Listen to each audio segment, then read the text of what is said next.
perjuangan panjang sebenarnya dari organisasi masyarakat sipil.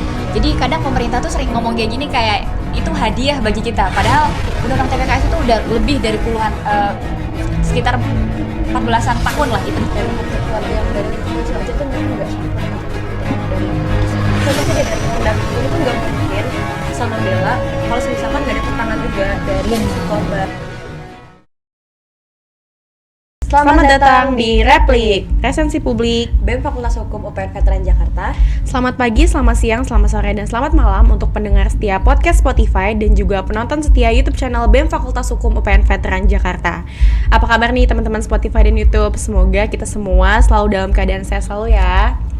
Oke, jadi sebelum memulai, izinkan aku perkenalkan diri dulu karena sesuai dari awal ya kalimat aku tak kenal maka kata saya. Perkenalkan kembali, aku Rifa Fadatunisa dari Departemen Kajian Strategis, biasa dipanggil Rifa, dan rekan aku. Halo semuanya, kenalin, nama aku Cantika, biasa dipanggil Caca dari Departemen Kajian Strategis Bidang Sosial Politik BEM FH UPN Veteran Jakarta. Nah, replik kali itu lumayan seru banget karena kita mau ngangkat film yang sempat viral dan booming karena dibawa sama pemeran utamanya siapa, Cak? Shengna. Iya, ke Korea Busan.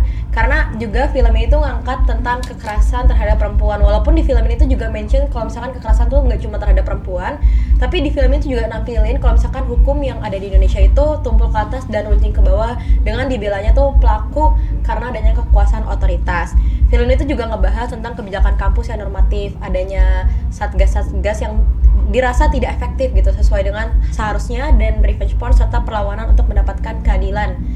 Nah, film ini tuh berjudul Penyalin Cahaya yang rilis pada tahun 2022 dan disutradarai oleh Uregas Banu Teja. Oke, dan di replik kali ini tentunya kita nggak cuman berdua nih teman-teman. Jadi kami udah ditemenin sama narasumber kita, yaitu Kak Eno, yang pastinya bakalan memberikan banyak banget pengetahuan dan juga ilmu yang bermanfaat bagi kita semua. Mungkin Kak Eno boleh memperkenalkan dirinya terlebih dahulu ya, biar teman-teman tuh kenal gitu. Oke, makasih Rifa dan Caca sudah mengundang ke UPN. Perkenalkan, saya Eno dari YLBHI, Yayasan Lembaga Bantuan Hukum Indonesia. Oke, untuk sekarang nih Kak, kabar Kak Eno nih gimana nih? Semoga aku harap baik sih. Iya, pastinya baik ya. Mungkin negara kita aja yang lagi nggak baik-baik aja Waduh. ya. Oke, alhamdulillah ya. Dan ini kan musim juga lagi pancaroba, bisa tiba-tiba panas, bisa tiba-tiba hujan, bisa tiba-tiba ngilang juga. Waduh, Aku nggak siapa ikutan tuh ya, yang ngilang? Aku nggak ikutan, Cak. Aku nggak ikutan. Dan semoga penonton setia sama panitia yang ada di sini tuh sehat terus dan terus untuk memperjuangkan keadilan gitu. Oke, BTW kalau boleh tahu dari Kak Eno sendiri lagi sibuk ngapain sih sekarang? Mungkin boleh diceritain. Kalau sekarang sibuknya masih sama aja sih seperti tahun lalu gitu, tapi mungkin sekarang lebih sibuk karena kita lagi ngelawan rezim yang kayaknya makin berbahaya. Jadi sibuknya itulah ngelawan gitu. Oke, ya udah, intinya tetap semangat ya Kak, dan semoga Kak Eno selalu diberikan kelancaran dalam menjalankan kesibukannya. Iya, makasih. Oke. Mungkin sepertinya kenalnya udah cukup ya, Caya. Soalnya aku gak sabar banget pengen ngulik-ngulik film ini, apalagi dari pandangan Kak Eno juga. Mungkin langsung aja ya untuk Sobat Setia Sospol, izinkan Caca membicarakan soal sinopsis dari film Penyalin Cahaya. Oke, film Penyalin Cahaya yang disutradarai oleh Uregas Banu Teja adalah film thriller sosial yang mengisahkan tentang Sur, seorang mahasiswi berprestasi yang baru saja mendapatkan beasiswa kuliah di bidang teknologi informasi. Sur datang dari keluarga sederhana yang bergantung padanya untuk mengangkat perekonomian mereka. Ia bekerja keras, aktif di berbagai organisasi kampus, dan bahkan menjadi fotografer utama untuk pementasan teater terkenal di kampusnya. Cerita ini bermula ketika Sur menghadiri pesta perayaan pementasan teater bersama teman-teman kampusnya. Malam itu, ia minum beberapa gelas minuman yang membuatnya mabuk dan akhirnya tidak sadar. Keesokan harinya, Sur terbangun di sebuah kamar tanpa ingat kejadian yang terjadi semalam. Ia terkejut saat mendapati akun media sosialnya diretas dan foto-foto pribadinya dalam keadaan mabuk tersebar di internet. Foto-foto itu menimbulkan skandal yang membuatnya kehilangan beasiswa karena dianggap mencemarkan nama baik kampus. Merasa putus asa dan dikhianati, Sur bertekad untuk menemukan kebenaran di balik siapa yang menyebarkan fotonya dan apa yang sebenarnya terjadi di pesta tersebut. Ia kemudian meminta bantuan Amin, seorang teman lama yang bekerja di sebuah tempat fotokopi dan juga ahli teknologi. Dalam bantuan Amin, Sur mulai menyusun kembali peristiwa malam itu, menyelidiki setiap orang yang hadir di pesta dan juga menelusuri jejak digital di media sosial serta perangkat yang mungkin digunakan pelaku. Penyelidikan mereka mengungkapkan fakta-fakta kelam tentang dunia kampus yang dipenuhi intrik dan juga kekuasaan. Sur menyadari bahwa pelaku di balik skandal tersebut adalah sosok yang memiliki pengaruh kuat di kampusnya dan berada dalam lingkungan elit yang tidak tersentuh hukum.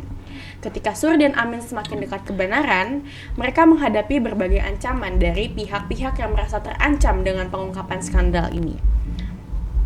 Selain aspek thriller, Penyalin Cahaya juga mengeksplorasi tema pelecehan seksual, penyalahgunaan kekuasaan, dan dampak trauma pada korban. Film ini membawa pesan kuat tentang perjuangan korban dalam menghadapi stigma sosial serta kesulitan mereka dalam mencari keadilan. Melalui perspektif Sur, penonton diajak untuk memahami bahwa kejahatan digital memiliki dampak nyata yang menghancurkan hidup seseorang dan pentingnya dukungan untuk para korban dalam memperjuangkan hak mereka.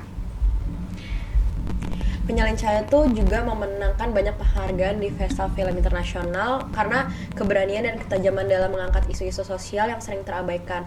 Film itu menjadi momentum suara lah bagi para korban kekerasan seksual dan pelanggaran privasi serta pengingat tentang bahaya kekuasaan yang disalahgunakan di lingkungan pendidikan. Mungkin itu gambaran sedikit atau sinopsis dari film Penyalin Cahaya. Nah, kalau misalkan kita lihat di film Penyalin Cahaya ini, kan Sur itu sebagai tokoh utama ya Kak untuk menghadapi banyak tantangan, apalagi struggle-nya lumayan berat lah dari faktor lingkungan keluarga, terus juga kalau misalkan dari teman-temannya sendiri dijudge gitu loh Kak sama ininya. Nah, menurut Kak Eno mungkin dari permulaan awal dari faktor keluarga dulu nih Kak. Kenapa sih Kak dia tuh dijudge gitu bahkan dari orang yang terdekatnya gitu Kak. Sedangkan dia tuh cuma pengen keadilan dan dia pengen disupport gitu karena mungkin ya banyak orang yang patriarki yang menganggap perempuan itu lebih banyak pakai perasaan dan laki-laki itu pakai logika, sedangkan nggak semuanya kayak gitu. Menurut aku penyimbangan aja gitu loh. Ketika sesuatu hal tuh ada hal yang kita tuh juga butuh perasaan dan kita juga pakai logika gitu. Dan kenapa dari faktor keluarga yang dari lingkup kecil aja tuh mereka nggak support gitu Kak untuk dari kisah ini. Iya, menarik sebenarnya ya kalau kita ngelihat film Penyalin Cahaya, dan tadi udah di-mention sebenarnya sama Rifa soal budaya patriarki. Sebenarnya itulah akar masalah kenapa dalam kasus-kasus kekerasan seksual justru orang terdekat kita sendiri nggak mendukung kita gitu. Karena bahkan keluarga kita belum paham sebenarnya bagaimana bentuk-bentuk kekerasan seksual misalkan. Mereka nggak paham. Jadi ketika kita mendapatkan kekerasan seksual, mereka menganggap ya itu salah kita. Misalkan kayak di film Sur, dia disalahkan kenapa nggak mendengar omongan bapaknya, disuruh nggak minum-minum tapi ternyata dia minum, justru disalahkan, di-blame gitu. Kayak victim blaming lah ya, kalau kita sebut. Jadi itu faktornya sebenarnya, lebih ke budaya patriarki tadi gitu. Oke. Menurut Kak Ena sendiri di dalam kehidupan kita sekarang gitu, kehidupan bukan di film lah gitu. Seberapa sering kita tuh ngelihat respon seperti ini di kehidupan nyata, dan apakah kira-kira hal yang bisa lingkungan bisa lebih mendukung si korban ini? Kalau ditanya seberapa sering banget pasti. Ya kalau teman-teman pasti sudah sering ngelihat itu ya. Bahkan waktu saya kuliah saya mendapatkan, karena saya ngerasa bahwa isu soal kekerasan seksual baru muncul itu lagi gitu ketika masa-masa kuliah. Dan bahkan orang-orang terdekat saya pun banyak yang nggak paham ketika ada kasus revenge porn misalkan. Yang dilakukan bukan untuk melindungi korban, ngasih support, justru disebarkan balik gitu. Kayak digosipin dan semuanya. Kayak sesimpel kayak kasus art saja kayak minta link dong. Iya, malah dicari tuh ya video-videonya. Itu nggak boleh, minta link tuh nggak boleh. Iya, jadi lebih ke situ. Kalau ditanya sering, itu sering banget. Bahkan kalau misalkan ini dari budaya saya di Lombok misalkan gitu, di sana bahkan saking parahnya adalah kalau misalkan ada korban kekerasan seksual, ketika dia hamil dinikahkan sama pelaku. Karena keluarga menganggap bahwa itu aib. Jadi bukan diselamatkan gitu. Jadi kalau ditanya seberapa sering, sampai sekarang masih sering sih. Masih banyak kita temukan. Iya, aku juga ngerasa banyak banget Kak, kayak misalkan nih melakukan hal yang kayak gitulah without concern. Yes. Jadi kayak diperkosa misalkan, maaf ya kawan-kawan teman Spotify atau YouTube, terus kayak dikawinin lah, dan itu merasa kayak bukan aib lagi tapi kayak karena agama atau enggak karena untuk administratif negara gitu. Nanti kamu Betul. mau anak kamu nggak punya ini, tapi balik lagi ke psikologis si ibunya, karena kalau ibunya nggak sehat nanti anaknya ada kemungkinan untuk cacat atau apa. Mungkin kita lihat dulu dari kondisi si ibu yang hamil kalau dari aku gitu loh Kak. Jadi nggak cuma semerta-merta untuk citra atau dari kayak administratif negara kayak gitu. Betul. Apalagi sekarang banyak banget yang single parent juga tuh nggak ada masalah even Benar, nggak. benar. Soalnya kalau misalkan dari agama aku ya Kak, misalnya dari Islam gitu, maaf kalau misalkan salah, kalau misalkan seorang ibu dikawinkan yang lagi hamil, misalkan lagi hamil tuh, terus habis itu kayak anaknya ini tuh belum lahir gitu loh Kak, Ya, itu iya. nggak sah gitu kan. Jadi tuh mereka tuh harus anaknya keluar dulu baru sah. Kalau di Islam tuh kayak gitu. Tapi tuh harusnya nih ya Kak, hukum adat kan maksudnya kayak turun temurun ya Kak, maksudnya Betul. dari kebiasaan orang-orang adat gitu loh. Maksudnya lebih mengerti itu karena kan banyak juga orang adat tuh yang fokusnya ke agama kayak gitu.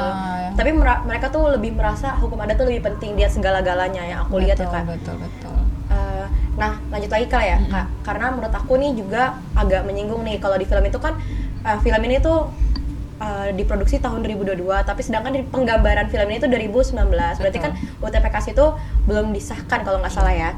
Nah, berarti aku ngelihat kalau misalkan kegagalan sistem hukum di Indonesia itu khususnya mengenai kekosongan aturan-aturan dari UTPKS ini, yang bahkan yang sesudah disahkan aja tuh nggak ada, aku nggak ngelihat efektivitas dari apa yang Betul. udah dibuat gitu loh Kak. Nah, kalau misalkan dari Kak Eno sendiri tuh, apakah kegagalan dari hukum ini tuh selalu disalahkan oleh dari UU TPKS yang tidak efektif lah gitu Kak, atau misalkan atau dari lembaga-lembaga, atau malah menurut aku juga UU TPKS ini tuh malah turunannya tuh masih belum sepenuhnya diterapkan. Ini tuh menunjukin lemahnya komitmen negara dalam melindungi perempuan korban kekerasan. Coba dari Kak Eno gimana kalau misalnya UU TPKS? Kalau sebenarnya kalau undang-undang TPKS bisa dibilang perjuangan panjang sebenarnya dari organisasi masyarakat sipil. Jadi kadang pemerintah tuh sering ngomong kayak gini, kayak itu hadiah bagi kita. Padahal undang-undang TPKS itu udah lebih dari puluhan, sekitar 14-an tahun lah diperjuangkan oleh masyarakat sipil baru disahkan. Jadi menunggu sangat panjang, kita nggak tahu berapa ribu korban gitu baru undang-undang ini lahir. Terus kalau ditanya gimana sih efektivitasnya gitu ya? Kalau dari faktor penyelesaian kasus pasti ya itu dari banyak pihak yang bisa menentukan bahwa undang-undang ini berhasil gitu. Tadi juga Rifa betul banget nge-mention soal aturan turunan aja belum turun semuanya, kan seharusnya ada 7 aturan turunan, tapi sekarang kalau nggak salah baru 3 aturan turunan, yang seharusnya DPR dalam waktu 2 tahun harus mengesahkan aturan turunan untuk mendukung itu. Nah ini seringkali digunakan sama aparat penegak hukum gitu kayak alasan kenapa mereka nggak bisa secara maksimal menggunakan undang-undang TPKS adalah karena ya kan aturannya belum ada. Tapi kayaknya memang mereka nggak mau belajar aja sih, terutama sebenarnya di paling utama kan di pihak kepolisian sebenarnya.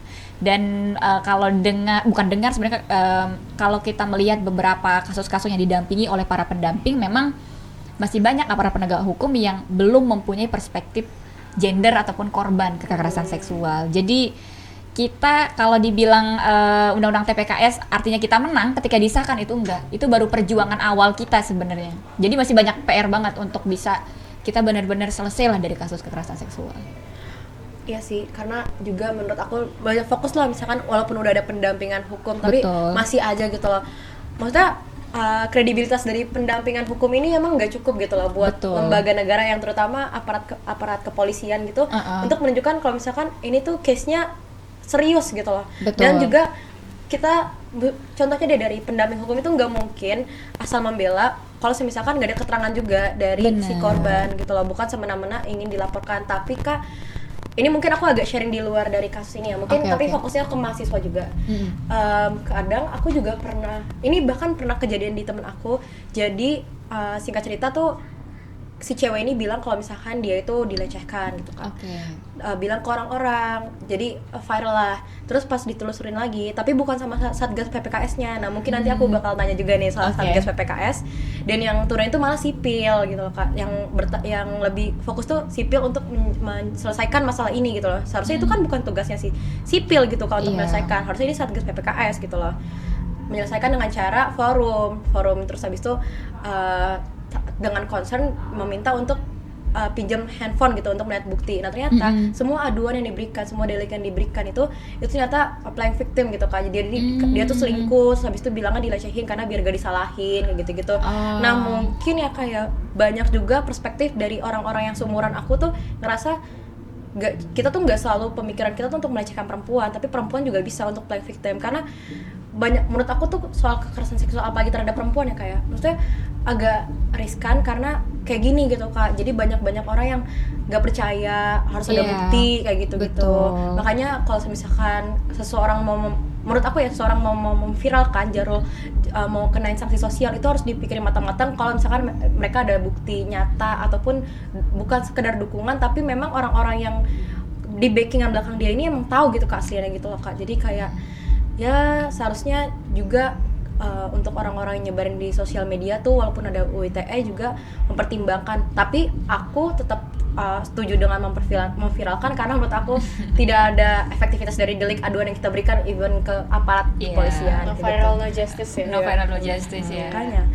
Nah mungkin tadi aku mau sedikit mention soal Satgas PPKS. Di film ini kan juga si Sur ini kan sebagai mahasiswa ya Kak. Dan aku ngelihat dari pihak kampus ini tuh abai dengan pentingnya peraturan. Contohnya kayak Permendikbud nomor 30 tahun 2021 terkait pembentukan Satgas PPKS. Nah, kampusnya ini tuh ngeliatin kalau misalkan mereka tuh nggak menyediakan mekanisme perlindungan yang efektif, menunjukkan bahwa pembentukan Satgas seringkali hanya menjadi formalitas. Jadi yang penting kayak kelihatannya nih kampus aware nih sama kekerasan seksual, makanya dibuat, sedangkan eksekusi dari Satgas PPKS ini tuh tidak dirasa gitu loh oleh sebagai kita mahasiswa-mahasiswa yang seharusnya butuh perlindungan ketika ada kejadian seperti ini. Nah, maksudnya ini juga berarti kan mencerminkan realitas gitu loh dari banyak institusi pendidikan yang gagal memberikan perlindungan bagi mahasiswa korban kekerasan seksual. Nah, menurut Kak Eno tuh kenapa ya misalkan kalau dari kampus-kampus ini tuh ngebentuk Satgas ini sebagai formalitas belaka dan menjadi ancaman nyata gitu bagi kita sebagai korban. Aku nggak mau nyebut kita sih, untuk para korban gitu. Tapi sebelum menjawab itu tadi aku pengen respon soal yang ditanyain soal apa ya, playing victim dan lain sebagainya ya gitu. Memang kita nggak bisa menafikan ya bahwa laki-laki pun bisa menjadi korban kekerasan seksual. Meski menurut data mayoritas perempuan yang menjadi korban. Tapi memang proses penanganan kasus KS memang sangat panjang karena kita harus berhadapan dengan misalkan korban kan traumatis dan lain sebagainya dan itu nggak mudah gitu, itu catatannya. Tapi soal Satgas PPKS ya disebutnya Satgas PPKS di kampus, kalau saya masih ingat tahun 2020 zaman COVID itu kan lagi marak-maraknya revenge porn tuh naik banget tuh di zaman COVID karena kita kan interaksinya lewat internet gitu. Di kampusku waktu itu ada kasus serupa gitu, tapi bukan revenge porn tapi kekerasan seksual. Belum ada Satgas TPKS tapi dibuatlah apa bahasanya dewan etik. Sama kayak di film Nyesur kan yang dibuat adalah dewan etiknya gitu. Tapi memang kampus itu kan kalau kita lihat di film itu aja ada narasi bahwa ya udahlah ini jangan sampai dibawa ke pengadilan karena akan merusak citra kampus. Kayak citra apa sih yang mau kalau jelek ya udah jelek aja gitu. Daripada cuman ngejaga tapi aslinya jelek, bobrok gitu. Jadi memang kita tuh sering kampus-kampus ya gitu, petinggi-petinggi kampus sering banget sembunyi di balik kayak ya udah diselesaikan secara kekeluargaan gitu. Seakan-akan itu mudah bagi korban padahal nggak semudah itu. Makanya kalau kita ngelihat after Permendikbud itu kan saya ingat banget tuh si Nadiem bilang Pak Nadiem mungkin maaf ya Pak bilang bahwa ya kampus itu wajib membuat Satgas TPKS gitu ya untuk mahasiswa yang ada di lingkungan kampus. Tapi saya masih ingat waktu itu adalah karena saya sempat campaign sudah lebih dari setahun hanya 5 kampus dari ribuan kampus yang ada di Indonesia yang membuat Satgas itu sendiri gitu.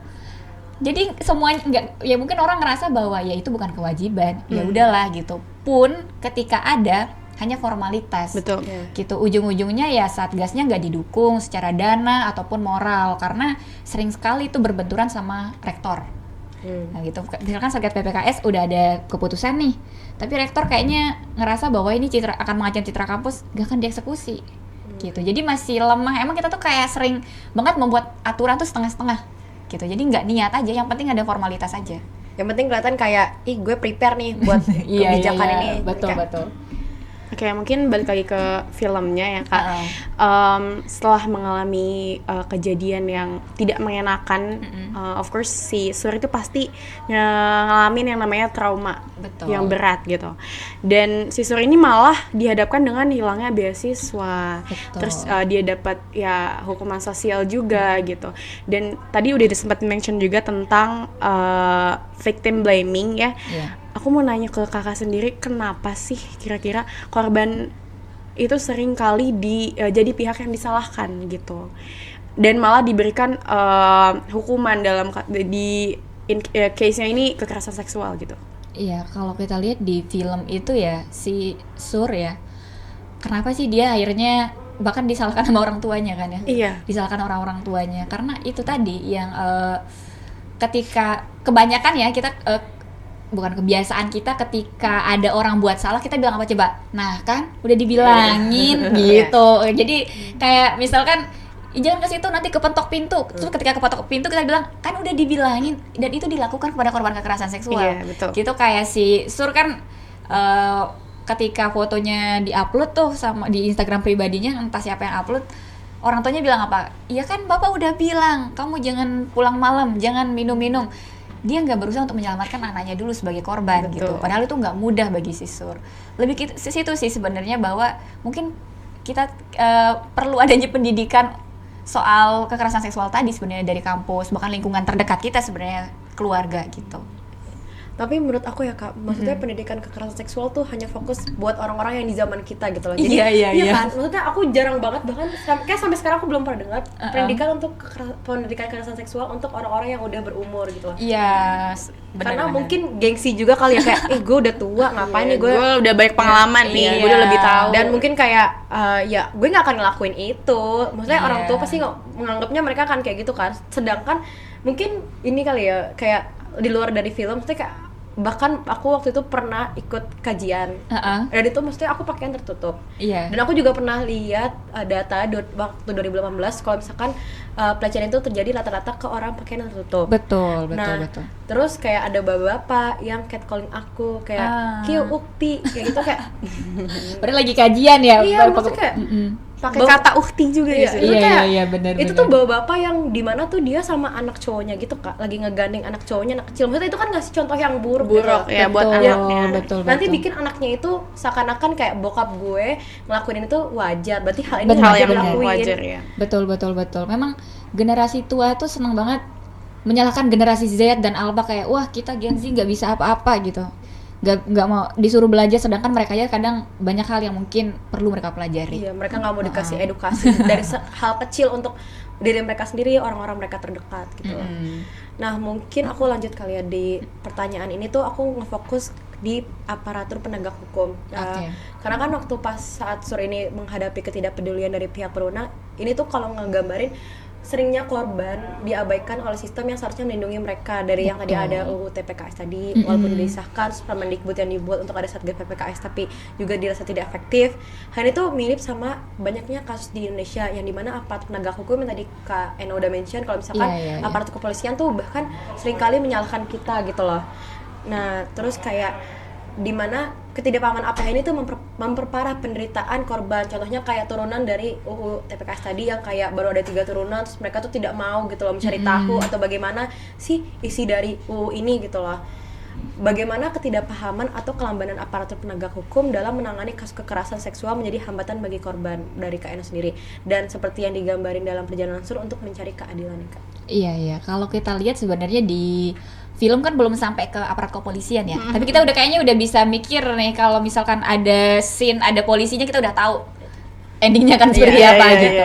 Tapi ya seperti itulah kira-kira. Kalau kita dari lingkungan kampus aja, waktu di scene itu di akhir-akhir kan si pengacaranya mengancam bahwa kamu ini sudah melanggar undang-undang ITE gitu. Seakan-akan si Sur ini udah pasti bersalah. Iya, namanya juga, dan orang tuanya sampai sujud waktu itu kan, begging gitu ya untuk meminta maaf. Ya bagi itu menunjukkan bahwa ya aturan undang-undang ITE misalkan ini yang sering kali disebut oleh orang-orang, nggak hanya di isu kekerasan seksual tapi di banyak isu sebagai alat untuk mengkriminalisasi orang-orang yang kritis. Salah satunya si Sur gitu misalkan di film itu.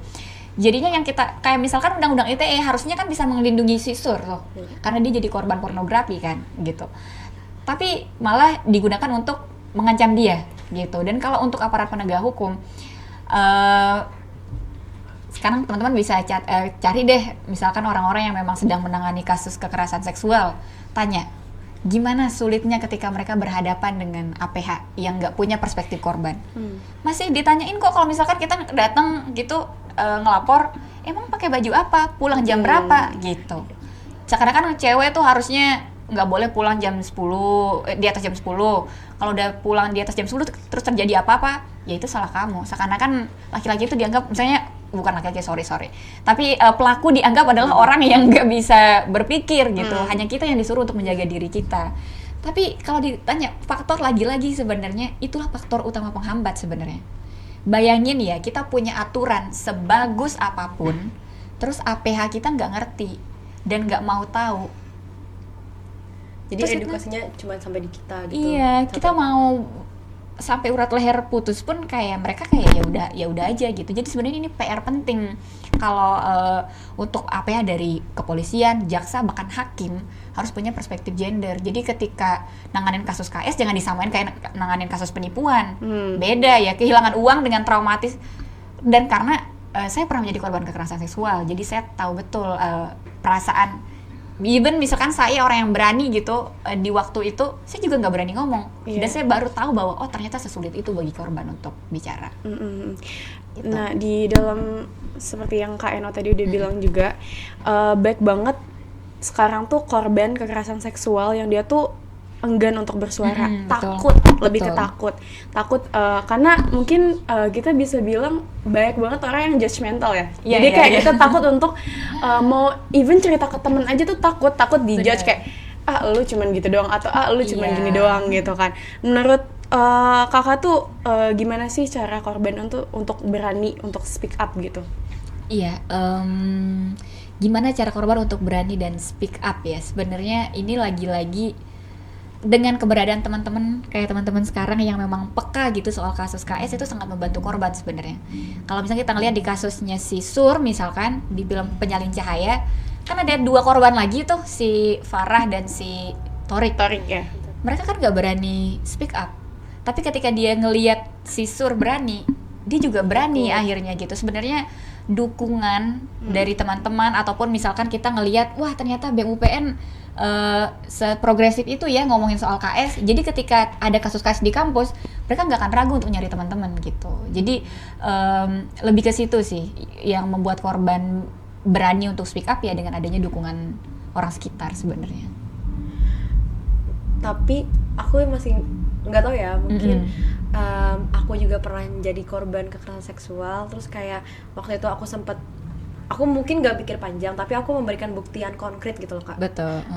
Terus aku share lah itu, dan si pelaku ini masih bisa nganggap kalau misalkan itu dia tuh nggak salah, karena videonya tuh nggak disebar. Tapi misalkan dia ngevideo suatu hal yang dimana aku tuh gak tahu itu, terus kayak aku dapat omongan, jadi tuh dia nggak nyebarin video, tapi tuh dia ngomongin gitu loh Kak. Ya, jadi punya nih, gue punya nih, sedangkan aku aja tuh nggak tahu apa isi video itu. Apa ya. Ketika aku memviralkan jalur sosial media, banyak dari temen dia tuh yang bilang kayak lo keterlaluan sih Rif, dia kan nggak nyebarin. Jadi aku bukan permasalahan dia nyebarin atau enggak, tapi tindakannya. Menurut aku tindakannya itu nggak bisa dibenarkan mau dia nyebarin atau enggak gitu loh. Betul. Jadi itu karena banyak mereka nggak ngerti aja kekerasan seksual itu apa aja gitu. Jadi kayak misalkan dulu mungkin kita waktu kecil kita nggak pernah dapat pengetahuan bahwa dipegang-pegang tanpa persetujuan itu adalah pelecehan seksual. Betul. Kita nggak tahu karena belum ada orang yang ngajarin kita gitu kan.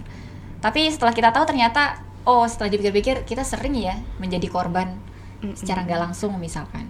gitu sih. Contohnya mungkin catcalling aja yang Betul. hal sepele kayak Iya, catcalling. bener-bener. Misalnya lagi jalan digodain cantik aja tuh, itu Iya. maksudnya cantik itu kan cuman ya pujian lah ya. Tapi kalau misalnya itu keluar dari orang yang kita aja nggak kenal dia siapa, Betul. lagi di jalanan, itu kan masuk ke pelecehan juga. Iya, Seksual. betul.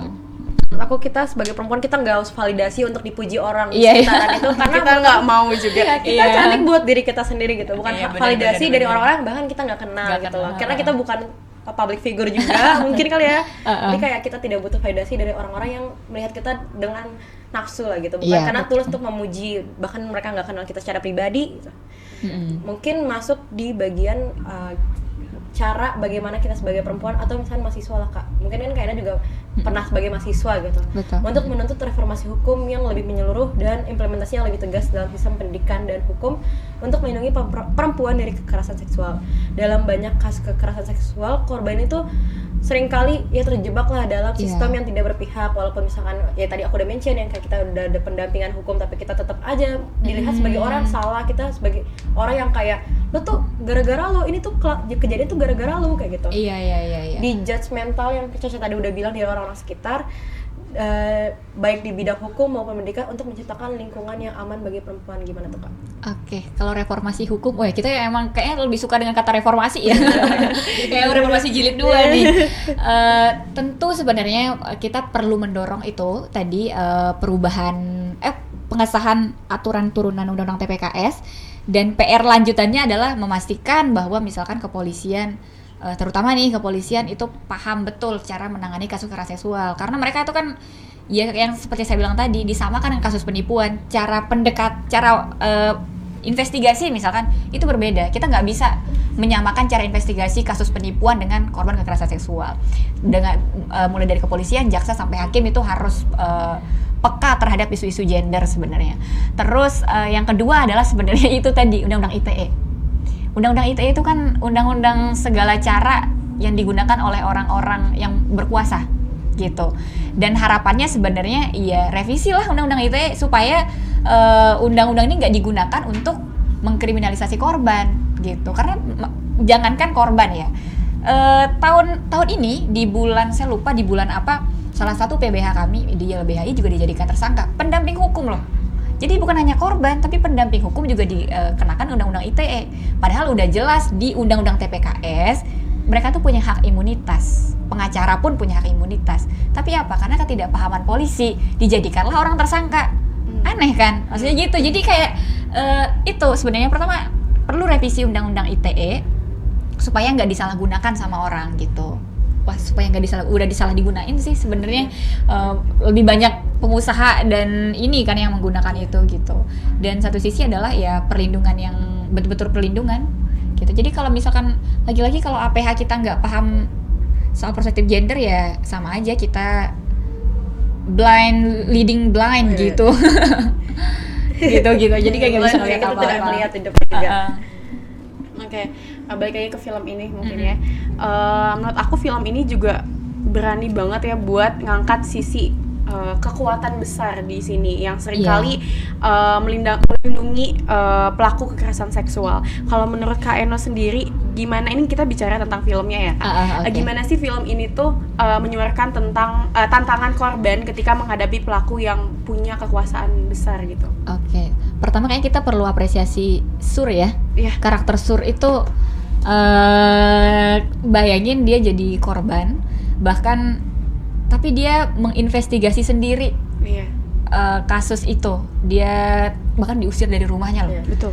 Bayangin nih kita sedang dalam posisi breakdown banget, diusir orang tua, udah nggak bisa masuk kelas karena belum bayar gitu ya. Tapi Sur itu menunjukkan ternyata korban ada loh beberapa korban yang memang dia berani fighting gitu untuk melawan. Dan kalau aku lihat juga dukungan teman sih, meskipun pada akhirnya di film itu si Amin ternyata yang ini juga yang membantu si Rama gitu ya dalam menjual foto dan lain sebagainya. Tapi keberadaan Amin, misalkan keberadaan si Farah dan si Tori itu sangat membantu. Akhirnya pada akhir film semua orang akhirnya bersolidaritas untuk si Sur dan para korban gitu. Jadi kalau aku ngelihat dia ngasih energi yang begitu besar lah untuk kita, bahwa kita punya harapan loh gitu sih. Berarti keterbatasan apapun itu tidak akan menghalangi, walaupun misalkan kayak emang APH-nya nih juga banyak yang buta hukum ya, walaupun mereka tuh sebenarnya APH di belakang tuh ada hukum, mereka kayak lebih belajar lagi gitu loh bagaimana eksekusi dari undang-undang yang udah ditetapkan sama pemerintah gitu loh. Iya.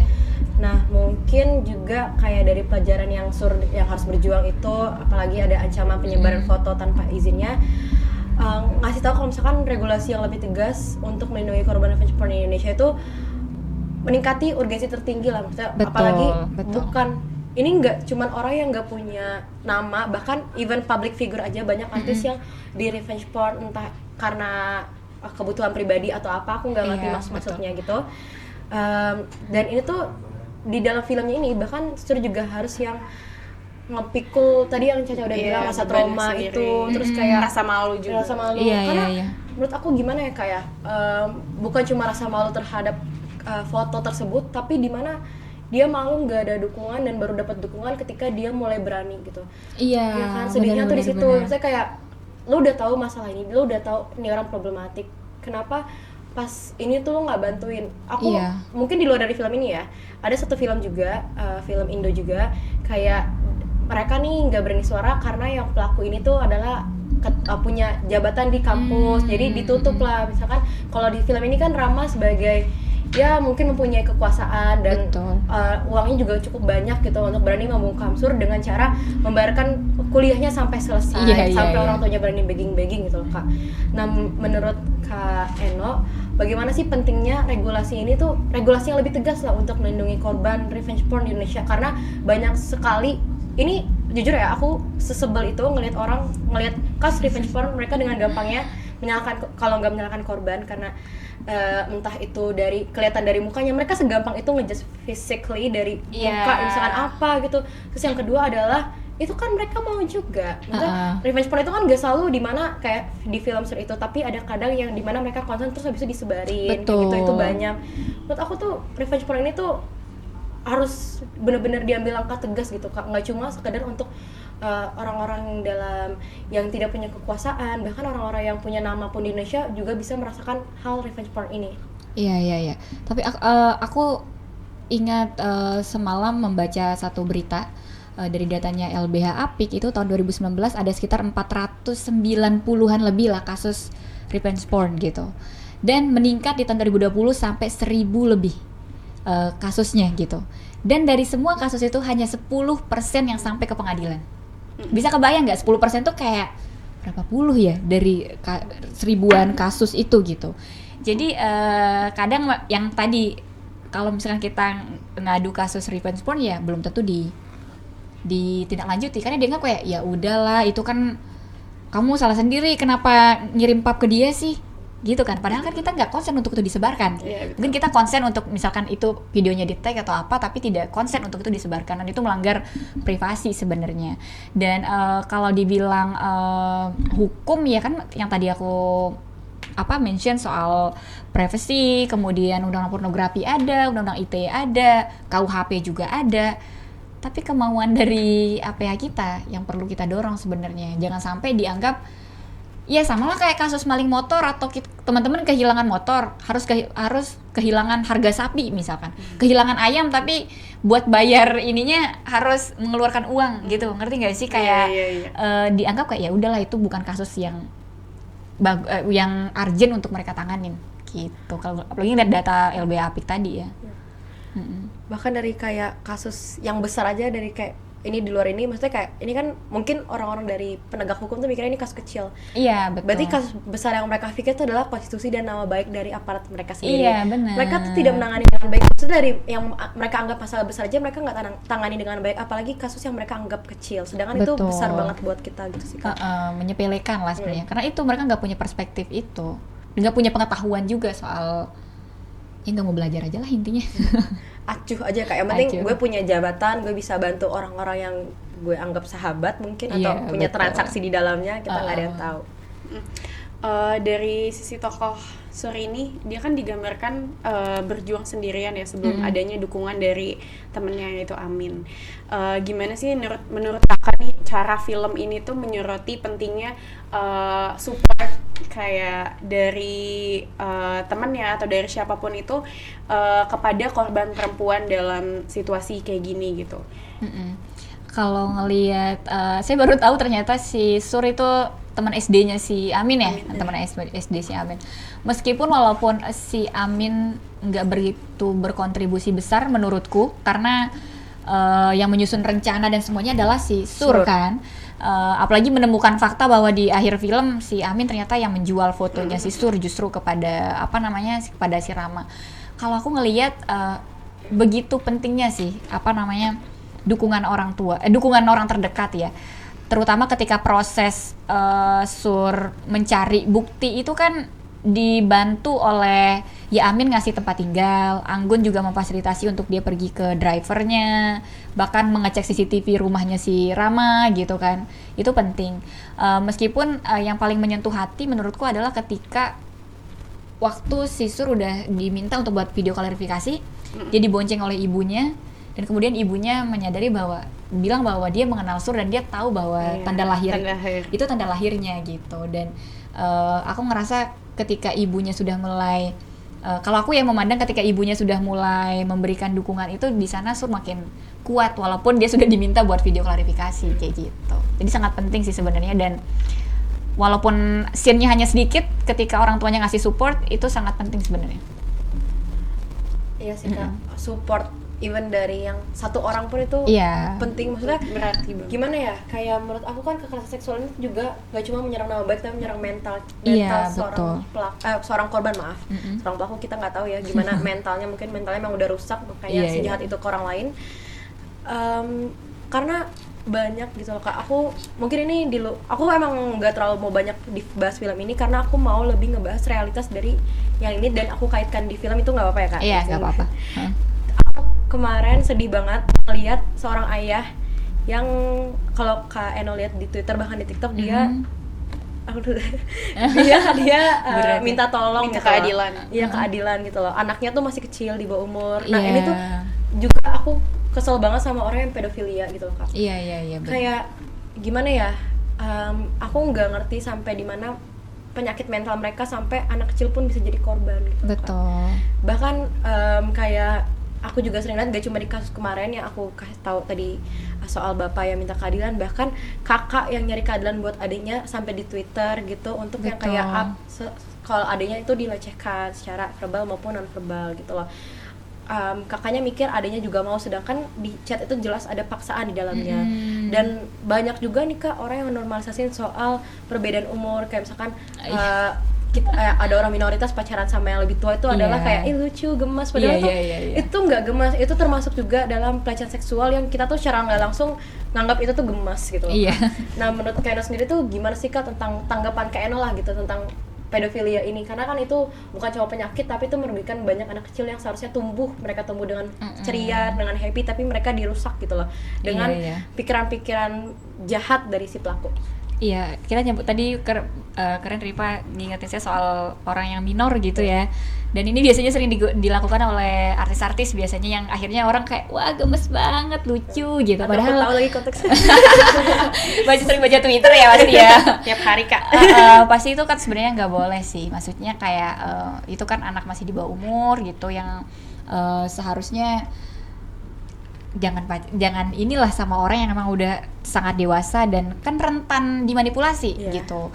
Anak-anak di bawah umur tuh rentan sekali dimanipulasi, kayak misalkan dia belum ngerti soal A terus dilakukan misalnya dia nggak ngerti soal pelecehan seksual, dianggap itu sebagai bentuk kasih sayang. Padahal itu bukan bentuk kasih sayang, itu adalah satu pelecehan seksual, kan itu juga sangat membahayakan juga sih. Ya, gitu. sering banget ya Kak, kayak orang-orang yang pikirannya tuh udah dewasa itu ngedoktrin anak kecil buat melakukan ini. Menurut aku kayak mungkin itu salah satu juga kenapa orang tua tuh harus lebih mengawasi anak-anaknya dalam bersosial media, dalam berkomunikasi dengan orang lain, yang dimana sosial media tuh bisa ngapalsuin umur, bahkan kayak lebih sedihnya tuh kalau misalkan orang tua tuh udah ngasih tahu terus anaknya tetap batu karena mereka ngerasa ini mereka dicintai gitu. Iya. peran orang tua Iya, sebenarnya. peran ya. orang tua juga penting. Mungkin lanjut kalau kita balik ke Oke. topik film ini, karena aku di akhir film itu aku ngelihat kan emang dari dukungan teman-teman Sur yang kita udah mention berkali-kali ini tuh bikinlah kekuatan Sur ini semakin meningkat, mulai dari ibunya yang udah mulai percaya sama dia, terus juga teman-temannya, dan ini tuh menunjukin bahwa solidaritas itu antar penyintas dan dukungan sosial memainkan peran utama lah gitu dalam melawan ketidakadilan sistematis. Ini tuh sebagai pengingat bahwa korban tidak seharusnya tuh berjuang sendiri teman-teman, karena apa ya, korban itu mungkin kesannya kayak remeh buat kalian karena kalian gak ada di posisi itu, dan kita nggak mau ada di posisi ini, kita nggak mau kalian juga ada di posisi ini, tapi kita butuh dukungan, bukan cuma sekedar kayak apa ya, gimana ya, bukan cuma sekedar yang sekiranya lebih ya udah gitu loh, ya udah kan cerita gitu kan, banyak orang yang kayak dengerin cerita kayak ya udahlah males nih gue dengerinnya, orang lu salah sendiri juga kok. Itu remeh banget gitu loh Kak, buat orang-orang yang kalau ini aku nganggep hidup ini tuh penuh dengan pengkhianat gitu. Nah jadi menurut aku ini adalah pengingat harus tidak berjuang sendiri. Nah bagaimana peran teman-teman ini tuh dalam mendukung perjuangannya mengungkap kebenaran menjadi contoh solidaritas. Mungkin orang-orang yang nggak terlalu paham art dan nggak terlalu paham dalam film ini tuh nganggep kayak contohnya yang fogging, yang rumah di fogging itu kan aneh gitu ya, aneh banget ya, tiba-tiba di fogging, jadi kayak awam gitu loh. Itu kan sedangkan penghilangan orang gitu, maksudnya kayak menculik gitu kan. Dan juga kayak bagaimana orang-orang yang punya kekuasaan seperti Rama gitu, harusnya tuh kita nggak normalisasi mereka sebagai orang yang bisa kita deketin gitu. Karena orang-orang yang butuh orang-orang yang kayak Rama juga itu menganggap itu adalah simbiosis mutualisme dengan gue ngebela lu. Itu tuh banyak banget Kak, karena ngerasa kayak lu punya kuasa dan gue butuh kuasa lu untuk ngebantu gue ke depannya. Banyak banget, mungkin aku ngerasa di film itu tuh banyak orang yang takut speak up sama Rama, bukan karena cuma dia punya kekuasaan, tapi butuh relasi Rama, karena relasi Rama kan juga lumayan gede untuk citra kampus, citra dari teman-temannya yang pengen keberlanjutan dalam kampus juga gitu sih Kak. Ya kalau menurut Kak Eno sendiri bagaimana lah gitu, terutama dalam hadapi kekerasan terhadap perempuan ini? Kalau ngelihat sebenarnya gimana support teman-temannya di film ya, meski itu nggak terlalu banyak sebenarnya ya, gimana munculnya teman-temannya Sur, tapi ketika korban si Tariq itu juga mengakui kan bahwa gue malu nih kalau misalkan masa sih orang-orang akan tahu kalau gue pernah dipoto telanjang misalkan. Dia kan banyak korban kekerasan seksual yang gak berani di speak up karena dia malu bahwa itu dianggap sebagai aib, dia aja kan masih takut gitu. Kemudian Farah juga, dia juga cukup lama berani untuk ngasih tahu bahwa iya betul tato yang itu adalah tato yang ada di punggung gua gitu. Dan kalau kita lihat kehadiran Farah dan Tariq juga membantu Sur di film itu, sangat membantu. Jadi kan bisa ketemu tuh bahwa ternyata driver ini selama ini yang membantu si Rama untuk ngambil foto gitu. Bahkan di HP si bapak itu kan ketemu tuh videonya si Sur ketika dia sedang difoto oleh Rama di dalam mobil gitu. Dan tadi nyebut soal fogging kan, dan akhirnya si Rama datang untuk menghancurkan barang bukti. Ya dia membakar, kalau tidak salah dia membakar handphone si bapak itu gitu. Tapi lagi-lagi kalau kita menyoroti soal solidaritas tadi yang dibahas sama Rifa, itu adalah hal yang paling penting sih. Kalau kita apalagi di gerakan-gerakan misalkan, ya solidaritas itu adalah kekuatan utama kita sebenarnya. Kalau kita lihat di akhir film juga, aku juga cukup merinding gitu ketika akhirnya yang awalnya cuma berdua, mereka dari atas gedung menyebar selebaran, ternyata ada orang yang banyak lagi gitu untuk membantu menyebarkan selebaran itu gitu. Jadi misalkan teman-teman nanti suatu hari menemukan kasus, ya langkah utama apa adalah menjalin solidaritas, ngasih dukungan kepada korban gitu. Jangan biarkan korban sendiri guys. Betul. Mereka bukan cuma butuh dukungan secara omongan, tapi mereka juga butuh dukungan dari dalam untuk mereka menunjukkan keberanian bagaimana mengungkapkan kasus kekerasan seksual. Betul. Nah, kayaknya dari tadi kita ngobrol udah gak kerasa ya Kak, udah di penghujung acara aja nih. Nah, terkait dengan tema yang kita angkat, ada beberapa pertanyaan dari teman-teman setia pendengar Spotify yang selalu setia mendengar podcast BEM Fakultas Hukum Veteran Jakarta. Mungkin ada 3 pertanyaan ya Kak. Dari pertanyaan pertama dulu, mungkin Rifa boleh bacain pertanyaannya. Jadi pertanyaan pertama itu di pas Sur memutuskan untuk tidak lagi bersembunyi dan melawan ketidakadilan meski dibanjiri ancaman sosial, ia tuh menjadi simbol keberanian gitu untuk orang-orang yang menjadi korban lainnya. Perempuan bahkan laki-laki kekerasan seksual yang seringkali harus melawan rasa takut dan stigma negatif yang bagaimana menyerang dan menghantui mereka selama kasus itu berlangsung bahkan tidak terselesaikan gitu. Ini mengingatkan kita bahwa butuh keberanian luar biasa untuk bersuara di tengah masyarakat yang seringkali menyalahkan korban. Menurut Kaino, bagaimana karakter dari Sur itu menghadapi trauma dan berani mengungkap kekerasan seksual yang di dalamnya itu memberikan pelajaran penting bagi para korban kekerasan seksual di dunia nyata? Iya, kalau tadi yang seperti kita bahas ya, bahwa saya sangat amazed dengan karakter yang digambarkan ya, karakter si Sur di dalam film itu. Karena tapi saya melihat bahwa karakter Sur tuh memang punya mimpi yang kuat. Dia orang yang pantang menyerah karena mungkin dari keluarga yang biasa gitu ya, keluarga dari orang yang nggak berada itu semangatnya lebih tinggi memang gitu. Dan kita ngelihat Sur di situ ketika dia tahu bahwa beasiswanya diputus, dia langsung coba investigasi sendiri, bahkan dia menyadari kok bajunya ternyata kebalik gitu. Dia ngambil foto. Kita bisa lihat kan kalau dia sangat sepeka itu soal dokumentasi. Karena dalam berbagai kasus yang paling penting adalah sebenarnya dokumentasi, dan saya ngelihat Sur itu sangat pintar lah anaknya gitu. Dia ketika dia coba ngambil foto selfie, ternyata kok nggak sama ya dengan foto yang saya upload, ini adalah ada orang yang mengambil foto itu ya gitu.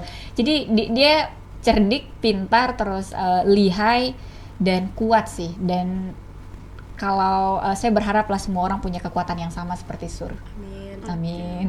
Oke, sekarang masuk ke pertanyaan kedua ya Kak. Sebenarnya ini nggak ada di dalam film, cuman mungkin teman-teman penasaran gitu. Dan ini sebenarnya mewakili pertanyaan aku juga sih ya Kak, tentang catcalling, balik lagi tadi udah, karena aku sendiri sering banget sampai sekarang ngalamin yang namanya catcalling gitu. Nah kadang tuh, bukan kadang sih, bahkan selalu ya, korban catcalling ini dia tuh takut untuk cerita ke temennya, karena tadi sebenarnya kita udah bahas tadi, karena banyak orang tuh yang sangat amat judgmental. Kayak kita ngomong tadi gue di catcalling, tapi dia malah kayak ya udahlah gitu, itu tuh lu dipuji, lu tuh cantik berarti. Cuman kan kita sebagai orang yang kita aja nggak tahu siapa orang itu kan jadi nggak nyaman, kurang nyaman, malah risih gitu ya Kak. Nah mungkin Kakak bisa kasih pesan aja sih buat teman-teman yang nonton, gimana sih kita tuh lebih berani untuk speak up tentang hal catcalling atau kekerasan seksual gitu. Iya, kadang dulu pun saya juga yang kayak gitu, kayak ya udahlah mau ngapain juga ditanggepin gitu. Tapi setelah ngelihat beberapa kasus, ternyata ya pelecehan seksual itu kan kadang memang mulai dari catcalling. Kita membiarkan orang catcalling kita kayak anggap biasa aja, besoknya dia melakukan yang sama dan kita anggap biasa aja. Dia bisa aja melakukan hal yang lebih parah kan gitu. Dan catcalling juga masuk dalam kategori pelecehan seksual sebenarnya. Jadi kalau teman-teman yang lagi dengar kalau ada orang yang catcalling gitu di jalan, apalagi sudah sangat mengganggu dan teman-teman gak nyaman, silakan ditegur aja gitu. Ditegur, tapi ya lagi-lagi kalau bisa teguran itu didokumentasikan juga gitu, supaya kalau dia ada macam-macam apa-apa kan kita juga ada bukti gitu. Dan teman-teman kalau baca Twitter pasti sering banget ngelihat banyak loh sekarang di catcalling di kereta misalkan, perempuan berani aja tuh dia langsung kelahi sama orang itu gitu, dan ternyata orang-orang sekitar juga banyak yang nge-support dia gitu. Jadi jangan takut, lagi-lagi bahwa kalian gak sendiri gitu. Oke, ini pertanyaan terakhir dan cukup agak lewat dari konteks, tapi agak ke-mention sih, karena di pertanyaan ini tuh ngebahas soal patriarki sedikit kan. Jadi pelaku atau si Rama dalam film menggunakan kekuasaan dan status, balik lagi, untuk memanipulasi dan menekan si Sur. Sama seperti suami atau ayah lah yang sering menggunakan otoritas mereka. Karena kan kalau banyak agama yang mention kalau misalkan istri nggak nurut sama suami dosa gini, anak nggak nurut sama ini dosa, durhaka. Dianggapnya semua itu adalah semua agama mengajarkan kalau laki-laki itu lebih berkuasa di atas segala-galanya gitu. Sedangkan apa sih yang membuat pola kekerasan seksual di Penyalin Cahaya ini tuh sangat merasa mirip lah gitu dari kekerasan seksual yang bahkan di dalam rumah tangga didasarkan pada kontrol-kontrol atas perempuan yang sering dilandasi oleh tradisi patriarki ini, yang memungkinkan pelaku ini bisalah mengendalikan semua perempuan, nggak semua sih, maksudnya rata-rata perempuan, mayoritas perempuan itu dari segala aspek kehidupannya, contohnya kayak dari istri yang bekerja itu sebenarnya nggak perlu kayak gitu, dan aku nggak ngerti mungkin mereka gengsi atau gimana. Nah lanjut, untuk menjadikan mereka korban dalam kekerasan seksual yang struktural tadi. Iya, kalau teman-teman pernah dengar ada istilah yang mengatakan bahwa perempuan dianggap manusia kelas 2. Ya pernah dengar pasti ya, seakan-akan ya perempuan itu di bawah laki-laki gitu. Jadi seakan-akan otoritas semua hidup kita itu diatur oleh laki-laki gitu. Sehingga ketika laki-laki mengatakan A, ya itu otomatis valid dan perempuan harus mengiyakan. Padahal kalau kita lihat dari sisi agama pun, wah saya kebetulan seorang muslim juga, Nabi sangat memuliakan perempuan, bahkan sangat memuliakan gitu dalam agama gitu. Tapi kadang adalah orang-orang yang berusaha untuk menggunakan kekuatan mereka untuk menguatkan budaya patriarkis tadi. Terus kalau kita ngelihat dari filmnya Surya, keluarganya si Rama kan sangat kaya ya, bahkan dia bisa membiayai teater itu untuk pergi ke Tokyo, ke Jepang, kemudian mau memberikan uang kepada si Sur gitu. Di sana kita ngelihat kekuasaan, uang itu bisa membeli segalanya gitu. Padahal bukan itu yang kita harapkan sebenarnya kan gitu. Jadi kita nggak bisa menafikan bahwa saat ini kita masih relevan dengan istilah hukum tajam ke bawah, tumpul ke atas tuh masih kok. Itu bukan istilah zaman dulu, tapi emang sampai sekarang masih relate ya. Gitu. Oke. Nah itu dia beberapa pertanyaan dari teman-teman Spotify yang sekaligus menutup acara replik kita pada hari ini yang membahas mengenai film Penyalin Cahaya. Dan dari diskusi tadi kita akan memberikan closing statement, nanti mungkin dari Kak Eno juga ada, atas diskusi yang sudah kita lakukan. Oke, dalam mengakhiri pembahasan kita tentang film ini bukan hanya sekedar sinematik, tetapi sebuah suara lantang yang memaksa kita menatap langsung kenyataan kelam yang sering disembunyikan di balik tirai ketakutan dan stigma. Dengan berani mengangkat tema kekerasan seksual, film ini tuh memperlihatkan bagaimana korban seringkali dihancurkan bukan hanya oleh pelaku, tetapi juga oleh sistem sosial yang gagal memberikan perlindungan dan keadilan. Melalui perjalanan Sur, kita tidak hanya melihat penderitaan seorang korban, tetapi juga keberanian luar biasa untuk melawan sistem yang tidak berpihak, dan keteguhan untuk mencari kebenaran meskipun dunia di sekitarnya seakan-akan bersekongkol untuk membuatnya diam. Sur adalah cerminan dari banyak perempuan yang dihadapkan pada dilema serupa di kehidupan nyata, di mana perjuangan untuk mendapatkan keadilan seringkali menjadi perjalanan yang penuh rasa sakit dan penghinaan. Film ini mengingatkan kita bahwa kekerasan seksual bukanlah isu yang berdiri sendiri, melainkan bagian dari jaringan masalah yang lebih besar, mencakup lemahnya penegakan hukum, ketidakpedulian institusi, hingga budaya victim blaming yang mengakar. Film ini juga memberikan sorotan tajam pada fenomena kekerasan seksual berbasis digital seperti revenge porn yang menghancurkan hidup perempuan secara psikologis, sosial, dan profesional. Ruang digital yang seharusnya menjadi tempat aman malah menjadi alat baru bagi pelaku untuk menyakiti korban. Film ini menuntut kita untuk melihat kenyataan ini bukan sebagai cerita individu, tetapi sebagai kegagalan kolektif yang harus diperbaiki oleh kita semua, baik melalui reformasi hukum, pendidikan, maupun perubahan budaya. Lebih dari itu, film ini juga mengajarkan bagaimana pentingnya solidaritas, dukungan yang diterima Sur dari beberapa temannya menunjukkan bahwa dalam menghadapi trauma dan ketidakadilan, korban tidak boleh dibiarkan sendirian. Solidaritas bukan hanya bentuk empati, tetapi juga alat untuk melawan sistem yang sering berpihak pada pelaku. Film ini menjadi pengingat bahwa keadilan tidak dapat terwujud jika masyarakat terus diam atau memalingkan wajah dari penderitaan korban. Ini adalah ajakan yang jelas untuk bertindak melawan stigma menurut reformasi sistemik dan memastikan bahwa keberanian korban dalam bersuara tidak hanya dihargai tetapi juga dilindungi. Film ini adalah seruan untuk tidak hanya menyaksikan tetapi juga untuk bertindak. Film ini mendesak kita untuk menjadi bagian dari solusi baik sebagai individu maupun komunitas dengan membangun sistem yang lebih adil, aman, dan manusiawi bagi semua. Terima kasih telah mengikuti pembahasan ini. Semoga kita semua terinspirasi untuk terus berjuang melawan ketidakadilan, mendukung para korban, dan menciptakan dunia di mana tidak ada lagi yang merasa sendirian dalam menghadapi kebenaran yang menyakitkan. Mari bergerak bersama untuk membangun ruang yang penuh keberanian, empati, dan keadilan bagi semua.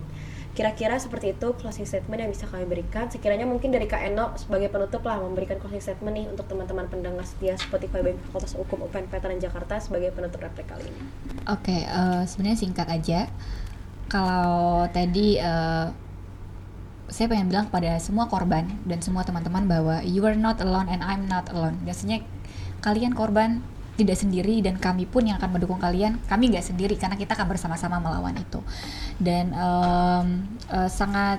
kita sangat membutuhkan sebenarnya film-film seperti itu di tengah sekarang makin maraknya kasus-kasus kekerasan seksual yang melibatkan orang tinggi, orang yang punya kekuasaan, dan harapannya media seperti film gitu, karena kita memang sering nonton film, menjadi salah satu media perlawanan untuk kita memberikan edukasi kepada semua orang bahwa se-urgent itu loh kasus kekerasan seksual dan sesulit itu yang dihadapi oleh korban, dan ayolah kita berdiri bersama mereka untuk memperjuangkan keadilan. Oke, terima kasih banyak Kak Eno atas closing statement-nya, dan juga terima kasih sudah menyempatkan waktunya buat berdiskusi di replik hari ini. Makasih juga untuk teman-teman dari bidang sosial politik yang sudah turut hadir di diskusi kali ini. Lalu terima kasih juga untuk pendengar setia Spotify BEM Fakultas Hukum UPN Veteran Jakarta, dan jangan lupa pantengin terus podcast ini ya. Jadi kami ucapkan terima kasih atas perhatiannya. See you next time. Ayo.